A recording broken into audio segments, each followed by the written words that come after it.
And we're live on a very late edition of the 5 a.m. Mester Scrum show. It is actually 5 p.m. on a Monday. And it's a metric Monday. I felt so bad. I haven't done a talk about metrics in so long. And I had a bunch of topics on metrics and just teaching Mondays and Fridays have been tough. But anyway, I want to talk about sometimes you need to adjust your metrics and how you collect them and what you use them for, and they're not always all needed. So I want to talk about that today in this Metric Monday. Hey, I am Greg Mester, Scrum Master and Agile Coach, and I hope you're having fun today. I know it's the beginning of the week. It's a Monday. It's Metric Monday, so we're talking about metrics and Mondays, and oh, God, what topics, Greg. But we're going to dive into it. Here on the 5 a.m. Mester Scrum Show, we talk about Scrum and Agile in a very practical and tactical way to bring more value to your customer, not work so hard to bring that value to your customer, and have a little fun along the way. And today I wanted to share a couple little stories. I thought I had something I had to do progress reports and report cards last week and everything like that. And a lot of things we're doing made me think about adjusting metrics and how you do things and what you do. And we came up with new process. Some of the kids in the class are a little, let's say, rambunctious a little bit and getting a little stir crazy and distracting all the kids in the class. And I was advised that I should write up a way to give kids checks for being disturbing. I'm like, okay, fine. So I had to come up with a process to do it. So it kind of triggered it, but it kind of going into what you do in a team. A lot of companies I go work with are like, hey, what are the metrics? Let's do all the metrics. Get on the metrics. A lot of teams don't need all the metrics up front. They need a few just to show how they're progressing, but they're not all needed. Sometimes metrics, you add metrics, you take metrics away, depending on what process you're changing and what your goal is sought for the team. Like, yes, there is velocity. Yes, there's a way to measure velocity. I like also to do acceleration where I see how well we're improving our velocity. Some people don't like units of measure or anything like that to measure how the team's doing. There's always going to be something you measure people with. And it's kind of needed, and they like it because it gives them a little feedback loop. It's simple. It should be easy to understand. But sometimes you don't do all of them. Like I can put on a Jira board 50 fields of stuff we want to track and all that. But do we use it? Is it make sense? Is it going to cause more trouble than it's worth? Like for an example, and this is the one from school. So we did the check process. Well, I had this thing where they write 10 things that they're thankful for. Instead of doing it as playing a typing game or little basic mundane typing, I make them use their brains a little bit and come up with 10 things they're thankful for. And because I only have them once a week, each grade. And so they type it in the computer, they save it and everything in the file. It goes to a shared drive so I can see it. So they don't email it to me. I just I have it organized. So I go boom, boom, boom, and go look at everyone's folders and see if they did their work. And what I did from a very standard, practical, evidence-based metric versus subjective, rather than write people up for messing around in the beginning of class and not paying attention and not doing what they're supposed to, it came down to, okay, I set 10 minutes up. In those 10 minutes, you write your 10 things. If you have time left over, my advice to you is to do your homework. Do some homework, get it done in class, and then you don't have to worry about it. Because part of their grades is having the 10 things written up and doing homework every week, whether I have them in class or not. And some students choose not to. They choose unwisely and go do things. And for a while there, the way I would write people up is I would check in the class. So here's how I had to do it. So they would write in. So I had to go into class, but I was doing grades. I was doing progress reports. So I didn't really worry about too much.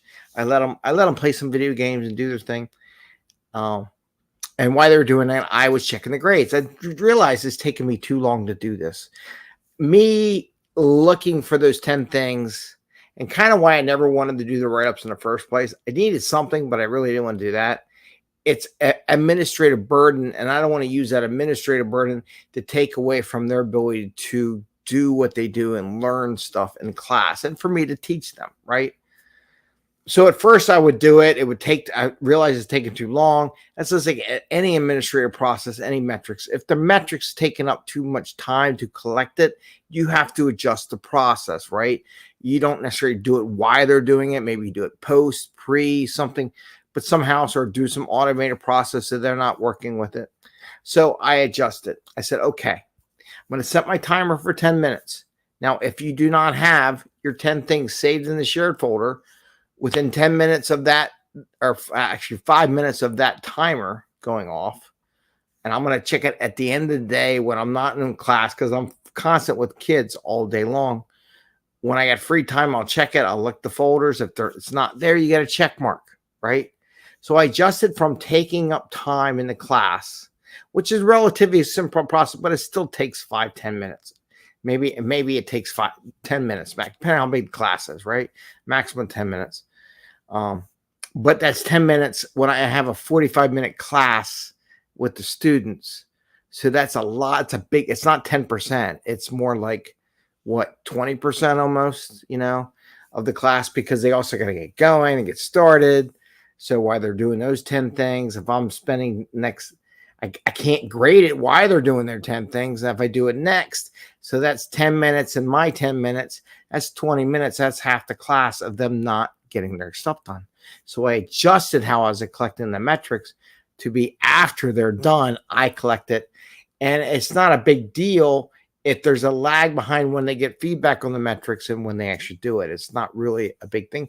They're going to realize it by the next class that, yes, they didn't do it, and then we are serious about them paying attention, right? So there's a little seriousness, but they don't have to delay their learning experience.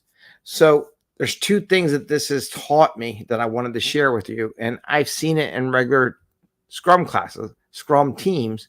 Like I said, one, you can collect too many metrics, and you may or may not need them. Like, I didn't need to do the disciplinary thing. It wasn't really needed until it really got out of hand to the point where it was a little bit chaos. So at first, I didn't want to do this. I could have implemented this whole process like day one, right?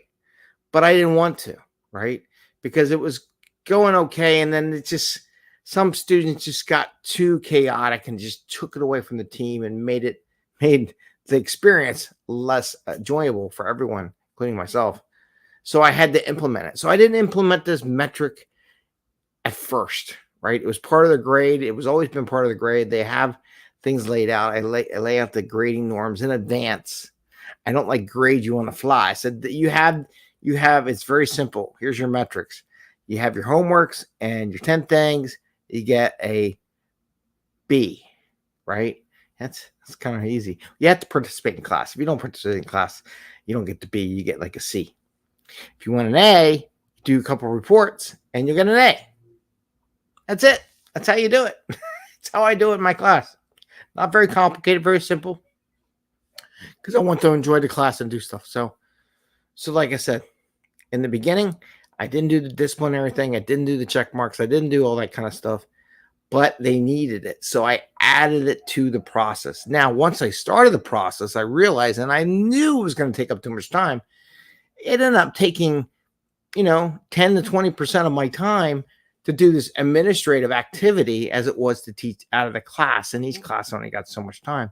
So what I have now adjusted how I do my metrics, not during the session, but post the session. So it's always okay to adjust your metrics and how you do your collection process as you move along, as you learn new ways of doing it, or new things that come about, or what's more valuable. So people think, I'm just collect this metrics. I'm going to collect this metric forever.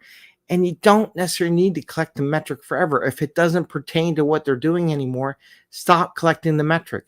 Eliminate that administrative task. Eliminate that time use of your time, and move on to the next phase where there may be another metrics down the line that is valuable and useful for the team to see how they're progressing. So I wanted to share that with you because it's important to understand, because there's a lot of people out there that they would introduce me. They would, not safe, but other things, PMP, PMBOK. They think everything in there, they had to get it done. They had this form and everything pertained to everything. and it doesn't. You have to understand when the metrics apply and when they don't apply anymore. When you not using a metric and when you bring a metric in. It's very important because your job is not to put metrics on everything. Your job is to help the team succeed. You use these metrics to help the team succeed, just like this disciplinary thing. I'm using the metric to help them learn and progress and get A's and B's or whatever they want. They can get a C if they want. I don't care. It's up to them. It's their choice. But it's very simple, and it's to help the whole team, the whole classroom, be able to succeed in what they want to do in their learning experience. So I didn't do it at first. I did it later. And then when I did it, I adjusted again because I didn't want to have that taking my eye off the ball when I wanted to spend more time teaching my students. Same goes through Scrum teams, any organization you have to be flexible with your metrics, whether or not when you start them, and then when you start them, how you might want to adjust them to not interfere with your team's productivity. I just wanted to share that with you. It's something I got more metric stuff I have written in my phone and my notes, but I wanted to share that because that was recent, just something going on in the classroom that just shows a point where you don't really need all the metrics when you start, but sooner or later you may need to add one to help the team progress. And then once you add them, you should always be being retrospective on those metrics and see if you need to adjust how you do it. Is there a way to do it to take less administrative burden for those metrics? So that's what I want to share today on the Metric Monday. Don't forget, I put on there, I'll put some more information. I am doing a goal to talk about metrics, OKRs. We are doing an OKR session. And I sent an email out, and I should know what it is. But you know what? My brain just went crazy, and I believe it's going to be May. I think that's it. No, that's a show. I want to say May 11th. Yeah, May 11th. May 11th, we're going to do another OKR program to help you do your goals. If you haven't done your goals yet, send me a message. See what it is. It's only if you're going to join the newsletter. You put newsletter in the discount. I think it cuts it by 50% in the cost. I think it's around $27 plus tax because, of course, they want to tax you and stuff. Please feel free. It's a good session. At least get your thoughts together. I'm just recommending that. And then Thursday night, again, don't forget, we're going to have our interview. So we'll do another interview on Thursday night. It should be good. And it's a new book that's coming out that's coming out to print, I think, in May. So we're going to talk about that book that's coming. And with that, I want to wish you the best day, best evening, and we will see you tomorrow. Take care, everyone. Happy Scrumming, and I wish you all the best.